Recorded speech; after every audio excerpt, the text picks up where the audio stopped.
natin to. Dahil kailangan na natin makarating doon. Baka magsasara na si Manang. Ang makabili man lang sana ng batwat at saka ginamos, bagong ipon yung ginabayo sa amon.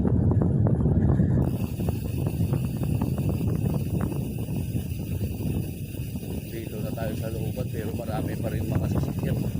Nalaglag pa kanina yung cellphone natin. Tanghali na kasi kaya marami nang nagdadaan dito. Dati kakaunti lang dumadaan dito eh. Ngayon napakadami. Yan, dito na tayo sa tinatawag nila na babuyan. Pero sige lang, vlog lang tayo ng kaunti.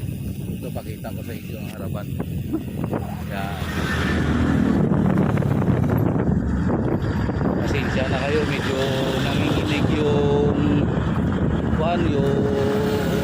camera natin dahil hawak ko, hindi ko pwede na isang kamay lang dahil madaming sasakyan na dumadaan. Eh baka malaglag kapag hindi natin hawakan yung cellphone natin. Ayan, daming nagtitinda oh.